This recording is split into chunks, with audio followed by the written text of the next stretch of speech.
Support for rights and legal protections for LGBTQ people is at celebrated highs. But many LGBTQ young people still feel unwelcome in the schools, communities, and families. Indian government's stance on LGBTQ rights has evolved considerably, laying the groundwork for better protections from discrimination based on sexual orientation and gender identity. But is that really enough? Hi, I'm Abhishek Mukhya. I'm pursuing bachelor's in mass media.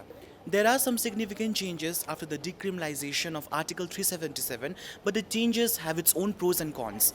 Because, first of all, the people, slowly by slowly, the people are accepting and acknowledging, the people of different gender orientations. Yes, the government should come up with provisions. And I think it is of prime importance that every institution must teach the students about gender acceptance and gender equality, because what happens is that the students, especially the students pertaining to this community, are facing sexual harassments, sexual crimes. So if this kind of education is given to them, obviously their process, the thought process, their perceptions will change, and this will create a big change in their own outlook.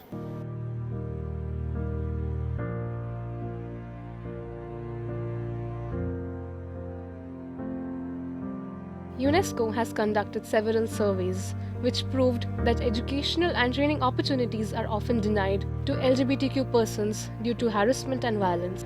Also, gender-specific school uniforms, lack of access to toilets, and difficulties in obtaining accurate identity documents are barriers for LGBT students.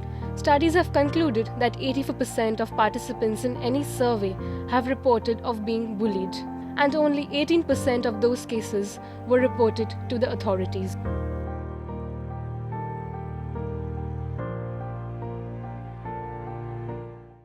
My name is Srinanjana Das, and I teach the subjects of print journalism and radio journalism in Amity School of Communication, Amity University, Kolkata. Firstly, the concept of LGBTQ community, this is also very recent, the kind of concern we are placing upon this community. Thankfully, it is actually taking the precedence in the recent days, but earlier they were practically a community which was looked down upon.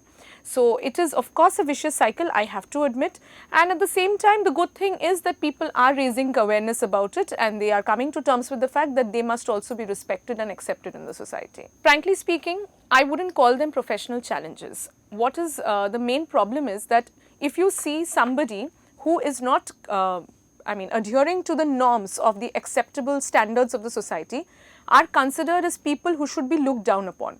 So what I personally feel is it's not really a professional challenge, but people tend to make them feel as low and degraded. So when they are trying to do something better, then it's just because of the kind of uniqueness that they display, so they face a lot of challenges. Legal changes are an important step, but a lot is needed to do for the LGBTQ community in our country so that they can live with self-dignity and worth.